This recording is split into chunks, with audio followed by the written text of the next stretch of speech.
Welcome to the Trudgery, a zone for true horror stories, disturbing encounters, and twisted tales that were never meant to be heard. Until now. Without further ado, here is part 2 of Disturbing Brooklyn Scary Stories. And if you missed it, check out part 1. You ever hear something in your head that doesn't sound like a thought? Like it's inside your skull, but doesn't belong to you? That's been my life since the night I ran out of that basement. I've been living out of my car by the docks, near Sunset Park. The nights are cold. The air smells like salt and diesel. I tell people I'm working long-haul shifts, but really, I'm just hiding from the floor. I stopped drinking, or tried to. The shakes come around midnight. The whispers around 3. They don't come from under the floor anymore. They come from inside. At first, it was her voice, my ex, Laura, soft, tired. Patrick, come back home. Then others joined in. Deeper, angrier male voices. Finish it, they say. You open the way. I don't know what that means, but every day I wake up with dirt under my fingernails. Sometimes blood. My boots smell like the basement again, even though I haven't been back there. About 2 weeks after I left, I saw something on the local news. Brooklyn landlord found dead in basement apartment. My heart stopped. They said he'd been buried alive in the foundation. No signs of forced entry. No suspects. The cops called it a freak accident during a renovation. But I knew better. I knew what was down there. And I started thinking, what if it followed me? I tried getting help. Went to a group meeting for addicts over on 5th Avenue.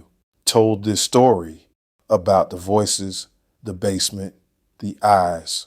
They looked at me like I was tweaking. One guy, Tony, pulled me aside after, said, "Bro, there's an old urban legend about that building. They say it used to be a swinger's den in the 80s. Couple who ran it went missing. Some say they made a pact. Trade pleasure for immortality. But something went wrong," he grinned. "Maybe you found where they went." I laughed, but it wasn't funny, because I remembered what the voice said. "You live above them now." You live above them now. That night I dreamed I was back in the apartment. The boards were gone. The concrete stairs were open again, wet with blood. I walked down, even though my legs were shaking. At the bottom was a mirror. My reflection smiled first. Then it whispered, "You didn't save her. You joined her." When I woke up, my car keys were missing. I found them later, caked in mud, lying on the backseat floor. There was a scrap of wood next to them from the floorboards. A week later, I saw the girl. She was standing outside the bodega near Neptune Avenue, wearing Laura's leather jacket, the one I buried with her. I swear to God it was her. Same scar under her lip, same chipped nail polish. She looked right at me and smiled, said, "The apartment's waiting, baby." Then she walked into traffic and vanished. Not hit, not gone behind a car, just vanished. I started losing time after that. Hours, sometimes whole nights. I'd wake up in places I didn't remember driving to. Empty lots, cemeteries, alleys. One morning, I woke up behind the building on Avenue P. My fingernails were cracked, my knuckles raw. The boards were gone again. The door was open. Someone had carved into the wall above the stairs. "Welcome home, Patrick." I don't remember going inside, but I must have, because when I woke up in my car again, there was dirt all over me and something heavy on the passenger seat. A Polaroid of me, standing in that basement, holding a woman's hand. Her face blurred like static on the back, written in shaky red ink. "She's waiting below. Finish it this time." I tried burning the photo. It wouldn't catch. Just curled and smoked like wet skin. That smell Sweet, rotted, familiar, filled the car. Then I heard a whisper again, right behind my ear. Patrick. I turned. No one there. But the back seat was wet, like something had been sitting there, dripping. I don't know how much longer I can fight this. I don't know what's real anymore. Sometimes I think maybe the voices aren't haunting me. They're reminding me that maybe I didn't just fight Laura that night. Maybe I hurt her. Maybe I already went down those stairs once before. And whatever's under that building, whatever I buried there, just wants me to finish what I started. I'm heading back tonight. I can't take the whispering anymore. If I don't come back out, at least someone will know the truth. If you ever find that building on Avenue P, don't go near it. If you hear knocking under your floor, don't knock back. And if you hear a voice whisper your name in the dark, it's not calling to you. It's calling you back.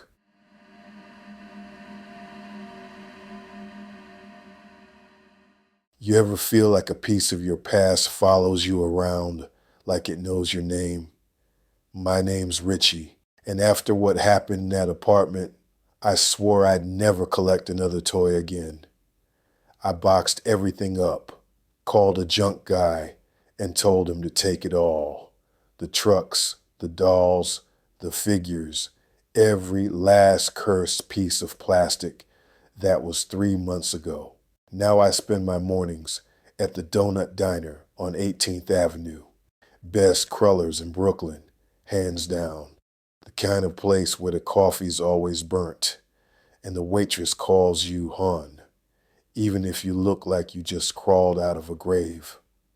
For a while, I almost felt normal again. But last Wednesday, something happened that made me realize I never left it behind. It just found a new way in.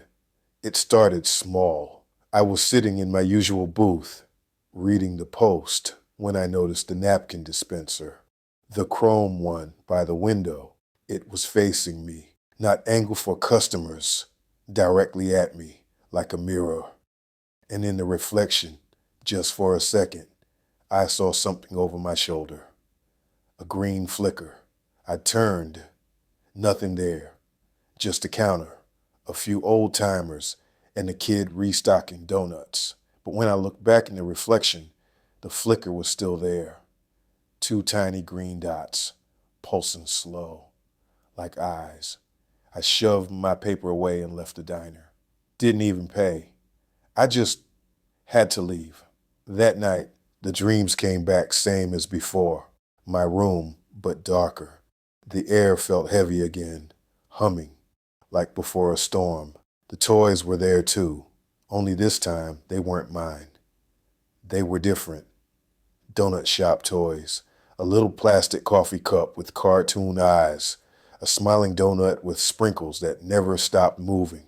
They stood in a circle around the bed, dancing, twitching, mocking, and behind them, that same tall figure.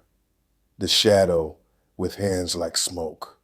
Only now, its head was bent lower, close enough that I could hear the hiss of its breath. It whispered, "You threw them away, but we don't forget." When I woke up, I was standing in my kitchen. No idea how I got there. On the counter, next to my keys, was something I hadn't seen in months. The Frankenstein figure. Its eyes were dark now, but its hands were covered in gray dust, like cemetery dust. I didn't know what to do, so I went for a walk. Early morning, cold air, streets empty. My feet carried me without thinking, straight to a Greenwood cemetery. That place always gave me the creeps. My mother used to say, the dead there didn't rest easy, that they walked the paths at night looking for company. I told myself I was just going there for quiet, to clear my head. But as soon as I stepped through the gates, I heard it. The click-click sound like little wheels rolling on stone. It echoed between the mausoleums, sharp, rhythmic, closer every few seconds. I followed it stupidly down a narrow path lined with old headstones until I reached a clearing near the pond. And there, sitting on the edge of a cracked tomb, was the Frankenstein. Its eyes were glowing again, that same bright, sick green. But it wasn't alone. Around it were my Hess trucks, my Metz figures, even the porcelain doll in blue, all of them arranged in a perfect circle around a headstone. Only the stone didn't have a name, no dates, no carvings, not even a number. Just smooth gray marble, untouched, waiting. But when I leaned in, my breath fogged against it, and for a split second, I thought I saw something shift beneath the surface, like words trying to form, pressing up from inside the stone. Then the ground beneath it trembled, a slow, steady pulse, like a heartbeat.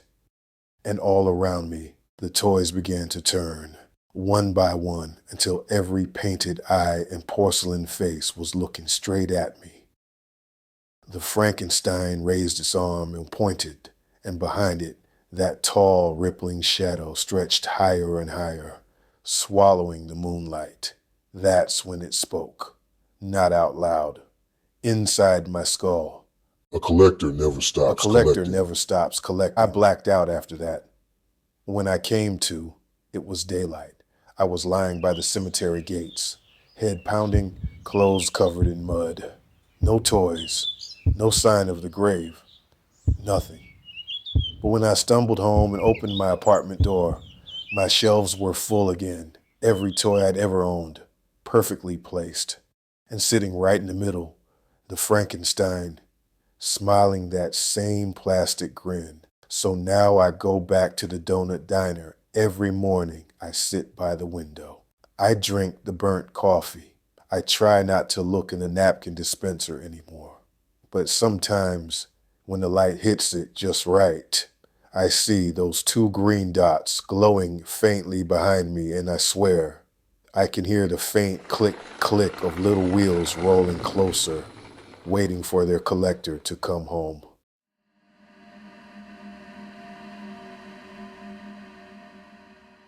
It began with the mirrors. They breathed when I didn't. At first, I blamed the humidity. Old pipes, bad ventilation, Brooklyn in summer. But the fog didn't fade when I wiped it away. It pulsed, like the glass itself was alive, exhaling slow and steady from the other side. The humming came more often, too. Not every night, but close sometimes under the floorboards, sometimes behind the bathroom door. Always the same tune, Abuela's lullaby. One night, I'd had enough. I poured salt across every window and door, every inch of floor where the light didn't reach. My apartment smelled like ocean and fear. Then I texted Abuela. Me. Something's wrong here. I think she's here. Abuela. Don't speak her name. Me. I didn't. Abuela. Yes, you did. A photo followed. Blurry. Candle lit. A cracked glass jar.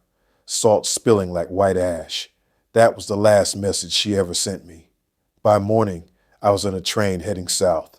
The farther we got from the city, the quieter my phone became, until even the signal disappeared, like the world didn't want me to call for help. When I reached her house, the air felt wrong. The front door hung open. Curtains fluttered like tired lungs. The room smelled of wax and something metallic. I called her name. Once, twice. The third time, something answered. It came from the well. A humming, low, wet, familiar. Then a voice that was almost hers. Maria, come look. The sound reached up like a hand. I took a step closer, the grass damp under my feet, the air thick as breath. Down in the dark water, something moved. A pale shimmer, slow and deliberate, a hand reaching up. But when I leaned over the edge, the reflection staring back wasn't mine. It was hers. The woman from my dreams. The one with ash on her face and mud dripping from her hair. She smiled. Blood remembers. Next thing I knew, I was on my knees, rope burns digging into my palms, dragging the bucket up from the dark. The water sloshed black and cold, and floating inside was Abuela's little red-threaded salt bag, still tied shut. When I opened it, there wasn't salt inside, there was hair. My hair. I ran, didn't think, didn't breathe, didn't stop. Drove north through fog that followed the car like smoke. Brooklyn looked like salvation when it finally appeared. Hard edges, streetlights, noise, life. But when I reached my door, I froze. On the mat sat a small glass jar, half full of salt, cracked clean in half. And next to it, pressed into the dust, 3 long drag marks. Pause, 3 more. I still live here. I still hear her. Some nights just before dawn, the air turns heavy and I smell the marsh again. Metallic, sweet, alive.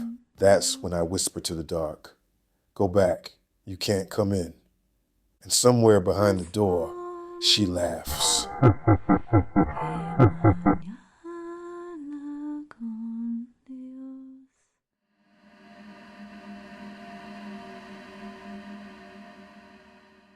When your reflection starts wearing the ring before you do, it's already too late.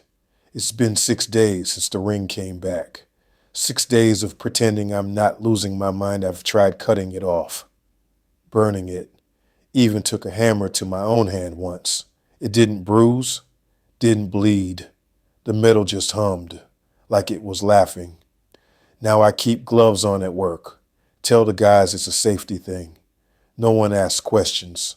But at night, when I take them off, the ring feels alive. Dead ass. The engraving's changed. There's a third figure now, between the man and woman, smaller, twisted, like it's being pulled apart. I don't remember it being there before. I started looking into that old guy from Red Hook. Nobody remembers him. Not the bodega owner, not the guys who hang around the block. One woman at the laundromat said, oh, the one with the gold ring. He used to talk to himself, said his wife lived in the water. She laughed when she said it. I didn't. That night I dreamed of the harbor, black water, quiet air, and someone standing knee-deep in it. Her, hair floating, eyes wide open. She lifted her hand out of the water and pointed straight at me. When I woke up, my bed was soaked. Salt water, maybe piss. Maybe I'm crazy. I called out of work the next day. I couldn't face steel beams and scaffolding like nothing was happening. Instead, I went to a pawn shop in Bay Ridge, the kind that buys anything with a story. The owner, this heavy-set guy with gray hair, squinted at the ring through a magnifier. Then he went pale. Where'd you get this? Why? He slid it back across the counter, shaking his head. There's a name carved inside. Look, I tilted it under the light. Tiny letters, worn thin by time. E. Velasquez. When I looked up, he was already locking his drawer. She was married to a longshoreman, he said. Died in a fire by the docks. 1948. Whole place burned down. They said her husband pulled her body out, wearing that ring, wouldn't let go until they cut it off. I left without saying a word. That night, the ring burned again. Not hot this time, cold. And I heard the voice, not behind me this time, inside me. You kept a promise. Now finish it. I didn't sleep. Around 4 a.m., I got up, threw on a jacket and walked. No destination, just the pull, like the ring knew where it wanted to go. I ended up back in Red Hook. The air was thick with fog, the streetlights buzzing. And there, at the curb, where I'd first met the old man, someone was waiting. Not him, her. Same pale skin, Same smoke gray eyes. She smiled when she saw me. You wear it well. I backed away. What do you want? Her smile widened. The promise wasn't yours to break. The street went silent. Even the hum of the city vanished. Then she reached for me, slow, deliberate, and the ring on my finger began to glow red, like metal in a forge. I ran, didn't stop until I hit the waterfront. The fog was so thick, it felt like breathing soup. I leaned over the railing, hands shaking, trying to pull the damn ring off. My skin started to peel under it, raw, blistering, but it wouldn't move. Then I heard it, that voice again, this time in two tones, hers and mine, overlapping. Give it back. I looked down into the water. My reflection was still too still. Then it smiled and reached up. I woke up in my apartment, floor wet, clothes torn, no memory of getting home. The ring was gone. For the first time in weeks, my hand felt light. I almost laughed, almost cried, but then I saw the message scrawled across the inside of my bathroom mirror, drawn in wet salt, dripping down the glass. You gave her back. Underneath it, a single word. Run. I didn't have to be told twice. I packed a bag, left Brooklyn, drove north until my gas light came on. I checked into some no-name hotel off I-87, one of those with buzzing neon signs and carpets older than me. At the front desk, the clerk slid me my key. Room 13, he said. I almost asked for another, but didn't. What's luck anymore, right? When I unlocked the door, the TV was already on static, and sitting on the nightstand, wrapped in a napkin like a gift, was the ring. I'm not crazy. Still warm, still humming. I'm not crazy. And next to it, a small Polaroid of me at the harbor, leaning over the water in the reflection below me. Clear as day, she was standing, smiling, holding my hand.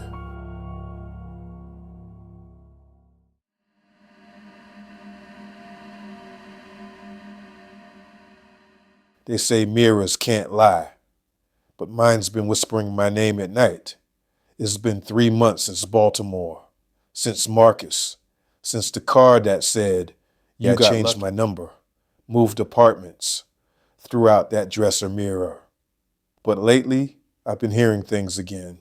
It started small, a flicker in my periphery, a soft echo in my own voice when I talk to myself.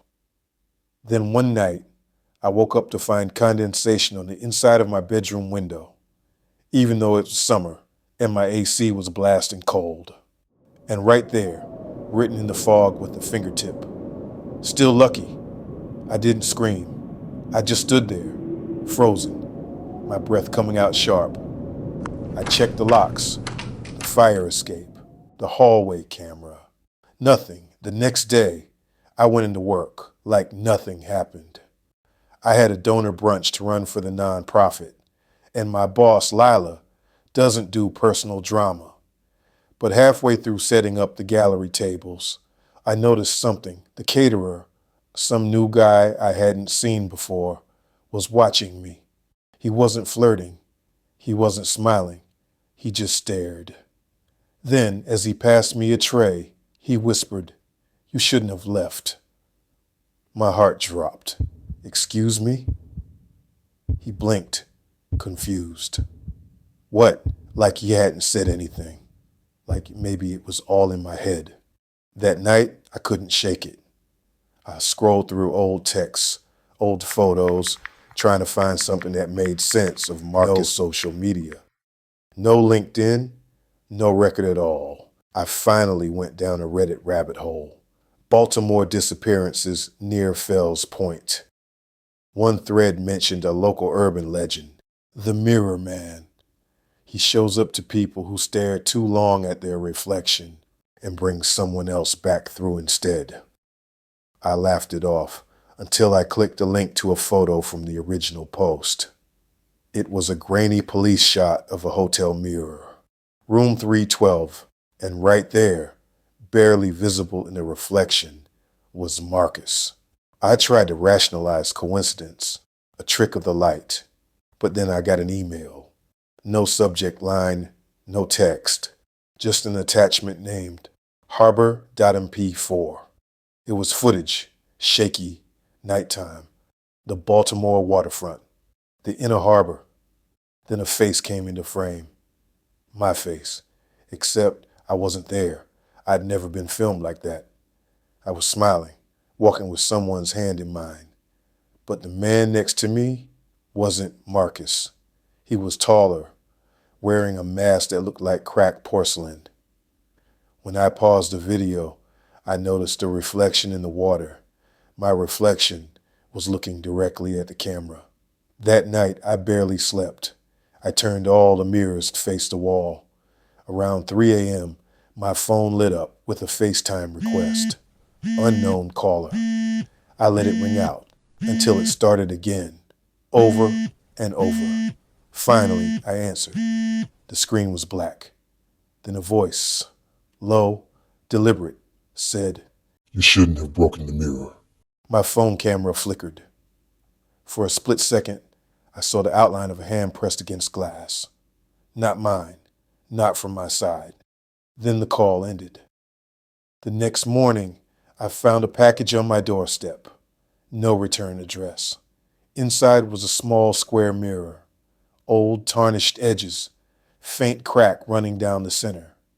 A note taped to the back said, to replace what was taken. I dropped it. It didn't break. It rang like metal. That night, I couldn't resist. I set it on my dresser, sat on the bed, and watched. For hours, nothing. Then, right as I was about to turn away, my reflection blinked, but I hadn't. And then she smiled. Not like me. Too slow. Too wide. I grabbed my phone, took a picture, and froze. In the photo, she wasn't smiling. She was pointing at something behind me. I turned. Nothing. Then the mirror rattled once, hard enough to fall flat on the floor. I could see faint writing crawling across its surface, like it was being etched from beneath. You weren't supposed to leave. I threw a blanket over it and shoved it in the closet. Now every night, I hear faint tapping from inside, slow, patient. And sometimes, when I wake up just before sunrise, I swear I hear her voice, my voice, whispering from the dark. You got lucky once, not twice. You got lucky once, not twice.